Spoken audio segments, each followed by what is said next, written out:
You know that friend everyone underestimated? The one who came to school in worn-out shoes but had dreams bigger than the sky? The one people whispered about, saying they'd never make it. And then one day, you look up and they're running empires, changing industries, rewriting the rules. That's Lagos. In the next 18 minutes, you'll see how one city became Africa's most powerful business engine, almost by accident. And if you think I'm exaggerating, wait until you hear what comes next. I'm not talking about a person. I'm talking about a city where a 23-year-old can pitch an idea in the morning and get funded by evening. A living, breathing megacity of 24 million souls who wake up every day and choose audacity over comfort, and where billion-dollar companies like Flutterwave, Paystack, Andela, and Interswitch were born. Because what Lagos has built, nobody saw it coming. See, Lagos doesn't make sense on paper. The traffic, brutal. The infrastructure, barely holding together. The power supply, don't even start. But somehow, this chaotic, brilliant, unstoppable city has become the beating heart of Africa's business revolution. And the craziest part? This isn't even the polished version. And today, I'm taking you inside that story. Story about innovation, resilience, and people who build the impossible. Not the polished version you read in business magazines. The real story, raw, unfiltered, beautiful, and absolutely unstoppable. So let's rewind for a second. Let me paint you a picture of Lagos in the early 2000s. The city was loud, crowded, and overwhelming. Investors would fly in, take one look at the traffic, the flooding, the chaos, and fly right back out. Too risky, they'd say. Too unstable. Not ready for serious business. And you know what? Lagosians heard every word. They nodded politely, smiled that knowing smile, and then they got to work. Because Lagos has a secret superpower. When you doubt it, it grows stronger. Because here's what those investors didn't understand. Lagos has never waited for permission to be great. Let me tell you about something magical that started happening around 2007, 2008. While the global economy was crashing, something different was brewing in the humid Lagos air.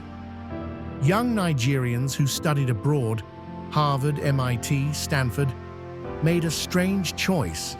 Instead of staying where systems worked, they came home. They came home on purpose. And this decision sparked a chain reaction.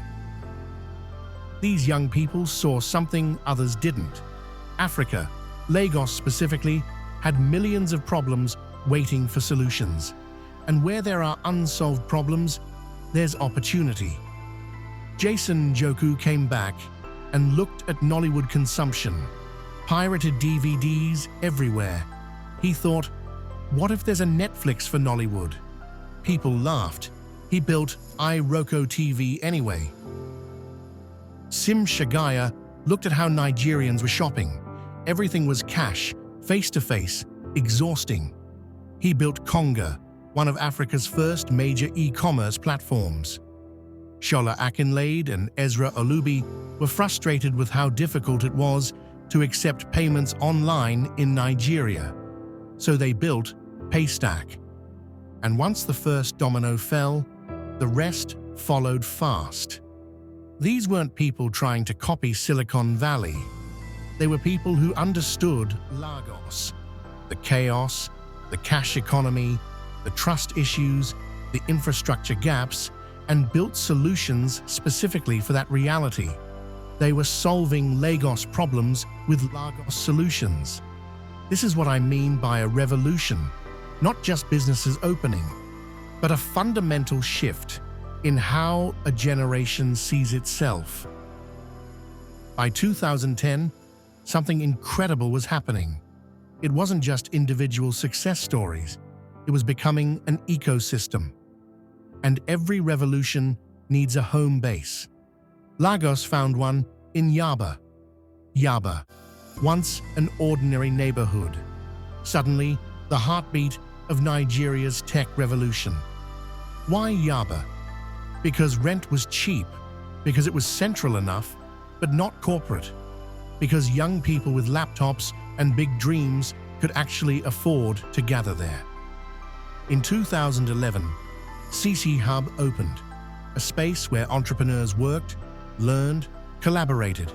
Community became the engine. See, in Silicon Valley, you have Stanford and venture capital firms on every corner. In Lagos, entrepreneurs had each other. They shared knowledge, shared contacts, shared failures, and shared victories. If your startup failed on Monday, by Wednesday, someone in that community would help you pivot to a new idea. That's the Lagos spirit. Fall down 7 times, stand up 8. This is where Lagos stopped being a dream and started being a blueprint. And then the money started coming. Nigerian startups were solving real problems. They were growing fast. They had massive underserved markets. In 2016, Andela, a company training African software developers and connecting them to global companies, raised $24 million. Investors included Zuckerberg's foundation. In 2019, OPay, the fintech and logistics company, raised $120 million. In 2020, Flutterwave became a unicorn, valued at over $1 billion. But here's what makes me emotional about this story. It's not just about the money, it's about what it represents. For decades, the narrative about Africa was lack, poverty, conflict, need. The story was always told to Africans, never by Africans. What's happening in Lagos is Africans telling their own story, building their own solutions, creating wealth on their own terms. Let me tell you about Odunayo Eweniyi, Somto Ifezue, and Josh Chibueze. They co-founded PiggyVest, a savings and investment platform. Today, PiggyVest has helped millions of young Nigerians save and invest money they never thought they could. When I hear them talk about financial inclusion, about giving young people tools to build wealth, I hear passion, I hear mission, I hear revolution. That's what's different about Lagos. It's not just about building businesses, it's about building futures. Lagos is a home of not just entrepreneurs, but architects of a new Africa. Now, let me be real with you for a minute, because if I paint Lagos as all success and sunshine, I'd be lying to you.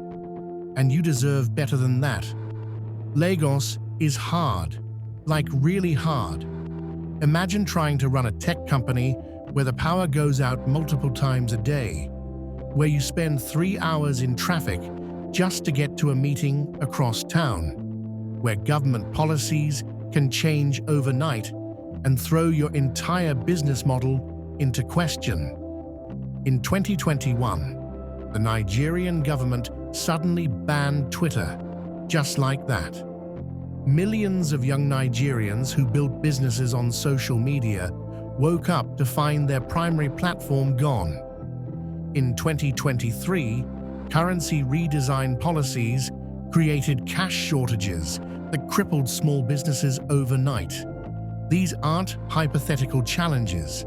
These are real barriers that crush dreams, close businesses, and test every ounce of resilience these entrepreneurs have. And you'd think these challenges would slow Lagos down, right? Wrong. They build despite the conditions. When power is unreliable, they build solar solutions.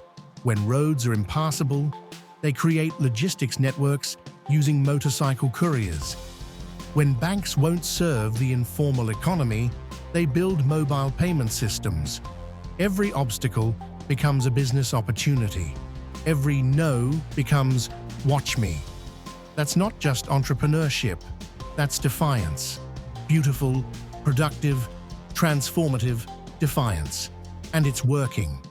Despite everything, or maybe because of everything, Lagos keeps growing, keeps innovating, keeps producing solutions that the rest of Africa and the world need. This isn't motivation. It's survival, refined into innovation. What's happening in Lagos isn't staying in Lagos. It's radiating across the entire continent.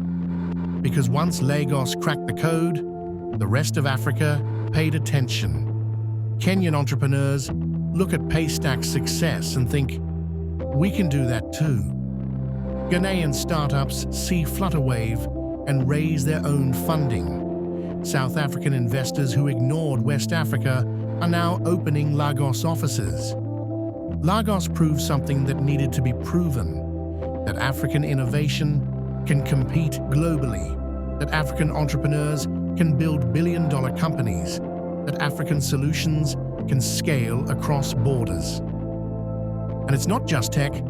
Lagos is revolutionizing entertainment, fashion, music, agriculture, logistics, healthcare.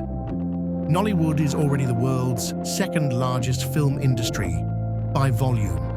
Afrobeats, born in Lagos, is dominating global music charts. When Burna Boy performs at Coachella, when Wizkid collaborates with Drake, when Genevieve Nagi's films premiere on Netflix, that's Lagos energy spreading worldwide. The city that was too chaotic to invest in, it's now the blueprint.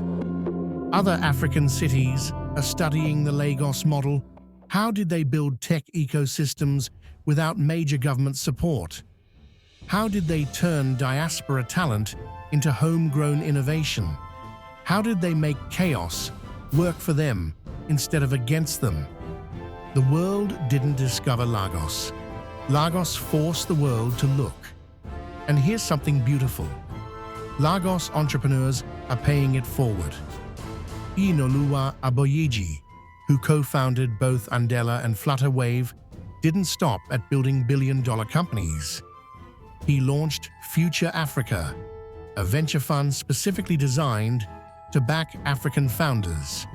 He understood something crucial. The next generation of African entrepreneurs shouldn't have to struggle the way his generation did.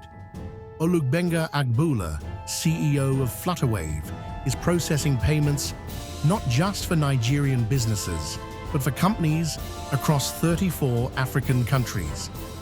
When a small business in Ghana or Uganda can accept international payments seamlessly, that's Lagos innovation creating opportunity thousands of miles away. The diaspora reverse brain drain continues. More and more young Africans who left for education in the West are choosing to return. Not to Lagos necessarily, but to African cities, period. Because Lagos proved it could be done. So, where does Lagos go from here?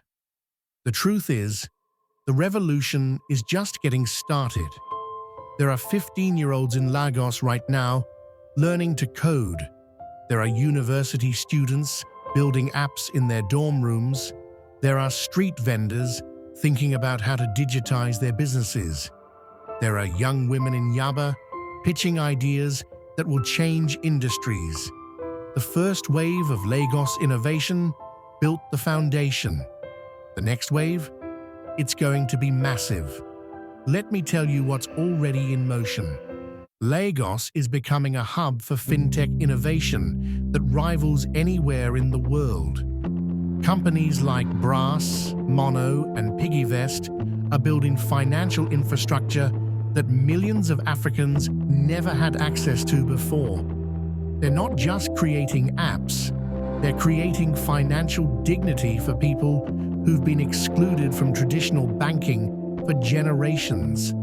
In agriculture, Startups like Farm Crowdy and Thrive Agric are connecting urban investors with rural farmers, digitizing supply chains, and bringing transparency to an industry that feeds the continent.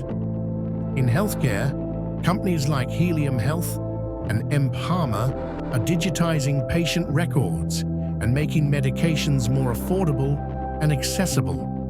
During the COVID-19 pandemic, when global supply chains collapsed, Lagos entrepreneurs built solutions that saved lives, and the funding, it's exploding. In 2020, Nigerian startups raised $307 million. In 2021, over $1.5 billion. That's a five-fold increase in just 1 year. And 2022 and beyond continued that trajectory. But here's what moves me most. It's not just the unicorns and the big exits anymore. It's the 22-year-old girl from Surulere who learned design on YouTube and now freelances for international clients, earning more than her father made in his entire career. It's the Uber driver who realized he could build his own ride-hailing service, tailored specifically for Lagos traffic patterns. It's the food vendor who went from selling amala on the street corner to running a digital catering service that employs 30 people. That's the real revolution. Not just the billionaires and unicorns, though they matter, but the democratization of opportunity, the realization that you don't need permission, you don't need a degree from Harvard, you don't need to know the right people. You need hustle, you need vision, you need resilience. And Lagos has those in abundance. Because here's what Lagos taught me, and what I hope you take away from this story.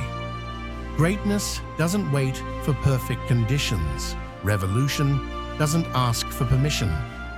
Innovation doesn't need billion-dollar infrastructure. It needs hungry, determined, creative people who refuse to accept the status quo. Lagos had nothing handed to it. Every win was fought for. Every success was built on failure after failure after failure. But they kept building. They kept believing. They kept hustling. And if Lagos did it, who told you that you can't?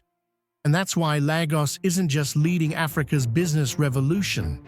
It's showing the world a different model of innovation. One that's messier, more human, more resilient. One that says, you don't need to be Silicon Valley to change the world. You just need vision, courage, and an unshakable belief that you can build something better. When I think about the future, not just Lagos's future, but Africa's future, the world's future, I see Lagos at the center of it.